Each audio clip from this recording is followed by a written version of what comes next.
കർത്താവിൻ്റെ ധന്യനാമം ഈ പ്രഭാതത്തിലും മഹത്വപ്പെടുമാറാകട്ടെ. എല്ലാ സഹോദരങ്ങൾക്കും യേശു ക്രിസ്തുവിൻ്റെ അനുഗ്രഹീത നാമത്തിൽ വിശുദ്ധ വന്ദനത്തെ അറിയിക്കുന്നു.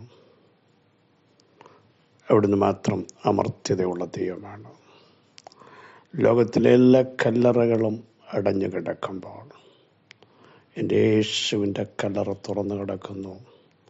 അവിടുന്ന് മരിച്ചു, അടക്കപ്പെട്ടു, ഉയർത്തെഴുന്നേറ്റു. ആ കല്ലറയ്ക്കകത്തിപ്പോഴില്ല. സ്തോത്രം. ആർക്കും അവിടുത്തെ ഉയർപ്പിനെ പിടിച്ചു വെക്കാൻ കഴിഞ്ഞില്ല. പ്രിയരെ, ഇതാണ് ദൈവത്തിൻ്റെ പ്രവൃത്തി. ലോകം മൊത്തം സാമ്രാജ്യങ്ങൾ, ഗവൺമെൻറ്റുകൾ, അധികാരങ്ങൾ, മതങ്ങൾ പിടിച്ചു വെക്കാൻ നോക്കി. പക്ഷെ തിരുവെഴുത്ത് പറയുന്നു, മരണത്തിനോ ഇരുളിനോ എൻ്റെ യേശുവിനെ പിടിച്ചു വെക്കാൻ കഴിഞ്ഞില്ല. അഭിഷേകമുള്ളതിനെ, വാഗ്ദത്തമുള്ളതിനെ, പൊട്ടിപ്പുറപ്പെടേണ്ടതിനെ പിടിച്ചൊതുക്കാൻ ലോകത്തിലൊരു ശക്തിക്കും സാധ്യമല്ലെന്ന് ഇന്ന് പകലിലും തൻ്റെ ജനം അറിയട്ടെ. ആവുന്ന സംവിധാനങ്ങൾ ഒരുക്കും, പദ്ധതികൾ ഒരുക്കും,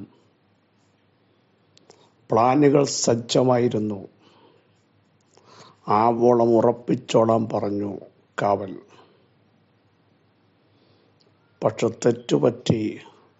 എത്ര ഉറപ്പിച്ചോ അതേ കാവൽ നിരയെ വെല്ലുവിളിച്ചുകൊണ്ട്, കാവൽ നിരയ്ക്ക് ചലിക്കാനോ പിടിച്ചു നിർത്താനോ കഴിയാതെ വണ്ണം പുനരുത്ഥാനത്തിൻ്റെ ശക്തി അവിടെ വ്യാപരിച്ചെങ്കിൽ ഇന്ന് പ്രഭാതത്തിലും വിളിച്ചു പറയുന്നു, ഏതൊക്കെ ശക്തികൾ നമുക്കെതിരെ നിന്ന് വെല്ലുവിളിച്ചാലും, തടയുമെന്ന് പറഞ്ഞാലും, നടക്കത്തില്ലെന്ന് പറഞ്ഞാലും, മുദ്ര വെച്ചാലും, അധികാരത്തിൻ്റെ സ്റ്റാമ്പുകൾ വന്നാലും, രാജാക്കന്മാർ ബന്ധിച്ചതിനെ അഴിക്കുന്ന ഒരു ദൈവം, അവരുടെ അരയ്ക്ക് കയറ് കിട്ടുന്ന ഒരു ദൈവം ഇന്നും നമ്മോട് കൂടെ ഉണ്ടെന്ന് എത്ര പേർക്ക് വിശ്വസിക്കാൻ കഴിയും സഹോദരങ്ങളെ? ഹല്ലേലൂയ. അവിടുത്തെ കരത്തിൻ്റെ വല്ലഭത്വം വെളിപ്പെടുന്ന പകൽക്കാലമാണ്. വിശ്വസിച്ചാൽ ദൈവത്തിൻ്റെ മഹത്വം കാണുമെന്ന് തൻ്റെ ജനം അറിയാതിരിക്കരുത്. 4 യാമത്തിലും കാണും, 4 ദിവസത്തിലും കാണും. മണിക്കൂറുകൾക്കുള്ളിലും ദൈവത്തിൻ്റെ മഹത്വം വെളിപ്പെടും. നൈനിലെ വിധവയുടെ നോക്കൂ, മകൻ മരിച്ചു, പ്രതീക്ഷകൾ അസ്തമിച്ചു, പ്രത്യാശയ്ക്ക് ഭംഗം വന്നു. പക്ഷേ കുഴിച്ചിടാൻ പോകുന്ന സബ്ജക്റ്റിൻ്റെ അടുക്കലേക്ക് ഒരുവൻ വന്നു തൊടുകയാണ്. മൂടപ്പെടാൻ പോകുന്ന സബ്ജക്റ്റിനെ തൊടേണ്ടവൻ തൊട്ടാൽ ചാടി എഴുന്നേൽക്കും, സംസാരിക്കും. സംസാരശേഷി നഷ്ടപ്പെട്ട, ചലനം നഷ്ടപ്പെട്ട, മൂവ് ചെയ്യാൻ പറ്റാതെ ഒതുക്കപ്പെട്ട, തല കുനിക്കപ്പെട്ട ചിലരെ തൊടാൻ എൻ്റെ കർത്താവിന് 1 സെക്കൻഡ് മതിയെന്ന് വിശ്വസിക്കുന്നവർ ആമേൻ പറയാൻ തയ്യാറാകും. അവരുടെ മേൽ ദൈവസാന്നിധ്യം ഇന്നും വെളിപ്പെടുക. യേശുവിൻ്റെ നാമത്തിൻ്റെ ശക്തി നിങ്ങളുടെ ശരീരത്തിലും മൈൻഡിലും വെളിപ്പെട്ടു വരട്ടെ. വിശ്വസിക്കുന്നവർ പ്രിയരെ ധൈര്യമായി നിന്ന് ദൈവത്തിൻ്റെ മഹത്വം കാണാൻ ഇടയാവണം. ദൈവത്തിൻ്റെ പ്രവൃത്തി കാണാൻ ഇടയാവണം. വലിയവനായ ദൈവം എല്ലായിടവും അവിടുത്തെ മഹത്വം വെളിപ്പെടുത്തും. നമുക്ക് പറ്റാത്ത ഇടത്താണ് ദൈവത്തിൻ്റെ പ്രവൃത്തി വരുന്നത്. നമ്മൾ ചോദിക്കില്ലേ, അതെങ്ങനെ നടക്കും? അതിനിയും സാധ്യത വല്ലതും ഉണ്ടോ? ഞങ്ങൾ നോക്കിയിട്ടൊരു ഏറ്റവും പിടിയും കിട്ടുന്നില്ല. അവിടെയാണ് കർത്താവ് പറയുന്നത്, ഞാൻ നിന്റെ ദൈവമായ യഹോവയാണ്. ഞാൻ പ്രവർത്തിച്ചാൽ ആര് തടുക്കും? ഞാൻ വിടുവിക്കുന്നവൻ, രക്ഷിക്കുന്നവൻ, സൗഖ്യമാക്കുന്നവൻ.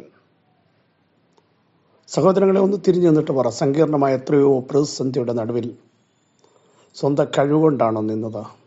അകത്തളങ്ങൾ നിങ്ങൾ കരഞ്ഞ് കണ്ണ് തുടച്ചെഴുന്നേറ്റ് കഴിഞ്ഞപ്പോൾ അസാധാരണമായ പ്രവൃത്തി കണ്ട് സന്തോഷിപ്പാൻ എൻ്റെ ദൈവം ഇടയാക്കിയെങ്കിൽ അത്ഭുതങ്ങൾ ഇന്ന് പകലിലും സംഭവിക്കും. ലൂക്കോസ് സുവിശേഷം 5:13 വളരെ സുപരിതമായ വാക്യം. യേശു കൈനീട്ടി അവനെ തൊട്ടു, എനിക്ക് മനസ്സുണ്ട്, ശുദ്ധമാകുക എന്ന് പറഞ്ഞു. ഉടനെ കുഷ്ഠം അവനെ വിട്ടുമാറി. ഈ ഭാഗം അറിയാത്തവരാരുമില്ല. ഒരു വചന വെളിപ്പാട് നിങ്ങൾക്ക് വേണ്ടി ഷെയർ ചെയ്യട്ടെ. യേശു പട്ടണത്തിലിരിക്കുമ്പോൾ കുഷ്ഠം നിറഞ്ഞൊരു മനുഷ്യൻ യേശുവിനെ കണ്ടിട്ട് കവിണ്ണു വീഴുകയാണ്. കർത്താവേ, അങ്ങേക്ക് മനസ്സുണ്ടെങ്കിൽ എന്നെ ശുദ്ധമാക്കണം, എന്നെ സൗഖ്യമാക്കണമെന്ന് അപേക്ഷിച്ചു. യേശു കൈനീട്ടി അവനെ തൊട്ടു. ഈ സംഭവം നിങ്ങൾക്കെല്ലാം അറിയാം. ആരും കൈ നീട്ടാത്ത വിഷയം, ആരും കൈ കൊടുക്കാത്ത വിഷയം, ആരുടെ മുമ്പിലും പ്രത്യക്ഷപ്പെടാൻ പറ്റാത്ത വിഷയം, മനുഷ്യൻ നിന്നെ നോക്കി പരിഹസിക്കുന്ന വിഷയം, ശരീരത്തിൽ നിന്ന് ജീവൻ നഷ്ടപ്പെട്ടുകൊണ്ടിരിക്കുന്ന അവയവങ്ങളിൽ നിന്ന്.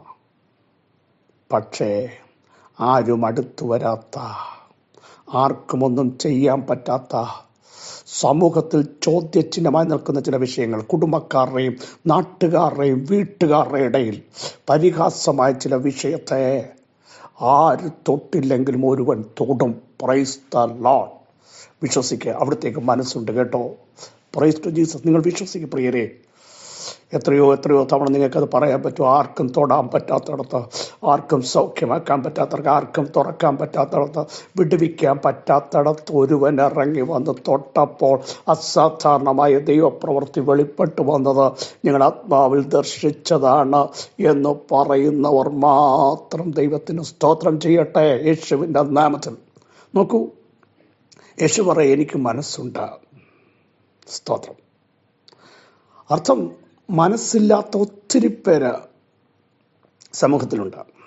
ഒന്നും അവർക്ക് ചെയ്യാനും പറ്റില്ല. അവർ ഈ മനുഷ്യനെ അടുപ്പിക്കില്ല. ഞാനൊരു ദൂത് വിളിച്ചു പറയാം. ആരും അടുപ്പിക്കാത്ത, ആരും സമ്പർക്കം പുലർത്താത്ത, നിന്നെ വിടക്കം തണ്ടി മാറ്റി നിർത്തിയ, കഴിഞ്ഞ മിനിറ്റ് വരെ നിന്നെ നിന്ദിച്ചു മാറ്റി നിർത്തിയ ഇടത്തൊരുവൻ വന്ന് നിന്നെ ടച്ച് ചെയ്യാൻ പോകുക. നിന്റെ കുടുംബത്തെ ടച്ച് ചെയ്യാൻ പോകുക, നിന്റെ തലമുറകളെ ടച്ച് ചെയ്യാൻ പോകുക, നിങ്ങളുടെ ശരീരത്തെ ടച്ച് ചെയ്യാൻ പോകുക. ടച്ച് ചെയ്താൽ ഇന്നലകളിൽ ഒറ്റപ്പെട്ട നീ സമൂഹത്തിൽ ഒരടയാളമായി മാറുന്നു. ഇന്നലകളിൽ ചോദ്യമായി മാറിയ നീ ദേശത്തിൻ്റെ മുമ്പിൽ മാന്യതയോടെ തല ഉയർത്തി കുടുംബക്കാരുടെ മുമ്പിൽ ദൈവം എന്നെ ടച്ച് ചെയ്തു, എൻ്റെ തലമുറകളെ ടച്ച് ചെയ്തു, എൻ്റെ കുടുംബത്തെ ടച്ച് ചെയ്തു. അതിൻ്റെ റിയാക്ഷൻ നിങ്ങളിലൂടെ വെളിപ്പെടാൻ പോകുക. ഒന്നുകൂടി പറഞ്ഞാൽ അതിൻ്റെ റിസൾട്ട് വെളിപ്പെടാൻ പോകുക. ഇന്നലകളിലായിരുന്നിടത്ത് നിന്ന് ഇന്നൊരു സെപ്പറേഷനിലേക്ക്, ദൈവകൃപയുടെ ആഴങ്ങളിലേക്ക്, പ്രൈസ് ഗോഡ്, ദൈവമഹത്വത്തിലേക്ക്, എല്ലാവരുടെ മുമ്പിൽ സന്തോഷത്തോടെ ദൈവത്തെ സ്തുതിക്കാൻ.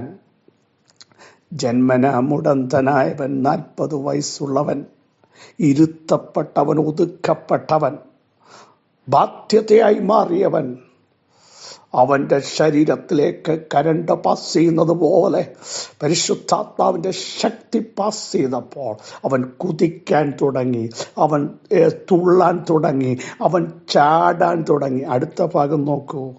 ഇന്നലകളിൽ ഇരുന്നിടത്തല്ല ഇന്നവൻ ഇരിക്കുന്നത്, ഇന്നവൻ ആലയത്തിനകത്ത. Praise the Lord. കഴിഞ്ഞ മിനിറ്റ് വരെ നിനക്ക് മാർക്കിട്ടവരുണ്ടല്ലോ, പുറത്ത് നിന്നെ മാറ്റി നിർത്തിയവരുണ്ടല്ലോ, അകത്തേക്ക് പ്രവേശനമില്ലെന്ന് പറഞ്ഞവരുണ്ടല്ലോ. എന്നാൽ യേശു തൊട്ടാൽ, പരിശുദ്ധാത്മാവിൻ്റെ സാന്നിധ്യം വന്നാൽ ആള് മാറിയവരെ പോലെ ദൈവ സാന്നിധ്യത്തിൻ്റെ അകത്തളങ്ങളിൽ നീന്തി തുടിക്കത്തക്ക രീതിയിൽ ദൈവിക അരുളപ്പാടുകളും കൃപാവരങ്ങളും വെളിപ്പാടുകളും കൊണ്ട് ദൈവത്തിന് നിന്നെ നിറയ്ക്കുവാൻ പദ്ധതിയുണ്ടെന്ന് പരിശുദ്ധാത്മാവ് ദൂത് പറയുന്നു. നോക്കൂ, നമ്മുടെ കുറിവാക്യം ശ്രദ്ധിക്കൂ. ഉടനെ കുഷ്ഠം അവനെ വിട്ടുമാറി. വർഷങ്ങളായി മാറാത്തത്, മാറ്റമില്ലെന്ന് പറയുന്നത്, ചേഞ്ച് വരത്തില്ലെന്ന് പറയുന്നത്, ഒരു വ്യത്യാസവും ഇനി കാണില്ല, വർഷങ്ങൾ പഴകിയത് ഉടനെ ചേഞ്ച് ആകാൻ പോകുന്നു. ഉടനെ അവനെ വിട്ടുമാറി. ഈ ദൂത് പറഞ്ഞുകൊണ്ടിരിക്കുമ്പോൾ ചില വെല്ലുവിളികൾ നിങ്ങളുടെ കുടുംബങ്ങളെ വിട്ട് മാറുന്നു, നിങ്ങളുടെ ശരീരത്തെ വിട്ട് മാറുന്നു. മാറത്തില്ലെന്ന് വാദിക്കുന്ന ദുഷ്ടശക്തികൾ യേശുവിൻ്റെ നാമത്തിൽ നിന്ന് മകൻ മാറുകയാണ്. നിങ്ങളുടെ ഓഫീസിനെ വിട്ട് മാറുന്നു. നിന്റെ ഹൃദയത്തെ വിട്ട ചില ഭയത്തിൻ്റെ വ്യാപാരങ്ങൾ in the name of Jesus മാറുന്നു. ചില ഇരുളിൻ്റെ വ്യാപാരങ്ങൾ നിന്റെ ഉറക്കത്തെ കെടുത്തി, സ്വസ്ഥതയെ കെടുത്തി ചില ചോദ്യങ്ങൾ അവശേഷിപ്പിക്കുമ്പോൾ ആ ശക്തമായ വെല്ലുവിളികൾ മാറി ദൈവത്തിൻ്റെ സാന്നിധ്യം നിങ്ങളിലേക്ക് വരികയാണ്. കർത്താവ്, ഈ വചനത്തിൻ്റെ ശക്തി ഇന്ന് പകൽ ജനത്തിൻ്റെ മേൽ വ്യാപരിക്കട്ടെ. വിടുതൽ വ്യാപരിക്കുന്നു. വിട്ടു മാറാത്തത്, നാളുകളായി പഴകി കൂടെ നിൽക്കുന്നത്, 12 സംവത്സരമായത്, 18 സംവത്സരമായത്, 38 സംവത്സരമായത്, യേശുവിൻ്റെ നാമത്തിൽ ഇന്ന് പകൽ മാറിപ്പോയതിന് സ്തോത്രം. വിടുതൽ വ്യാപരിച്ചതിന് സ്തോത്രം. ദൈവപ്രവൃത്തി വെളിപ്പെടുത്തിയതിന് സ്തോത്രം. സാധ്യങ്ങൾ സാധ്യമായതിന് സ്തോത്രം. പരിശുദ്ധാത്മാവിൻ്റെ ഇടപെടിയിൽ നസറ യേശുവിൻ്റെ നാമത്തിൽ വെളിപ്പെടുത്തി സ്വർഗം ആദരിക്കുന്നതിനായി സ്തോത്രം. സകല മഹത്വവും അവിടുത്തെ പാദപീഠത്തിങ്കൽ മാത്രം അർപ്പിക്കുന്നു. യേശു ക്രിസ്തുവിൻ്റെ ധന്യമുള്ള നാമത്തിൽ കൃപയുണ്ടായി പ്രാർത്ഥന കേൾക്കണമേ. ആമേൻ. പ്രിയരെ, യേശു തൊട്ടാൽ മാറാത്തത് മാറും. യേശു തൊട്ടാൽ സമൂഹത്തിൽ നീ ഒരടയാളമാകും. യേശു തൊട്ടാൽ ദേശത്ത് നീ ഒരു സാക്ഷ്യമാകും. യേശു തൊട്ടാൽ ഇന്നലകളിലെ അനുഭവങ്ങൾ മറക്കത്തക്ക രീതിയിൽ അത്ഭുതങ്ങൾ സംഭവിക്കും. ഈ വചനങ്ങളാൽ അവിടെ നിങ്ങളെ സഹായിക്കട്ടെ. ക്രിസ്തേശുവിൽ നിങ്ങളുടെ സഹോദരൻ പാസ്റ്റർ ബിജു മാത്യു.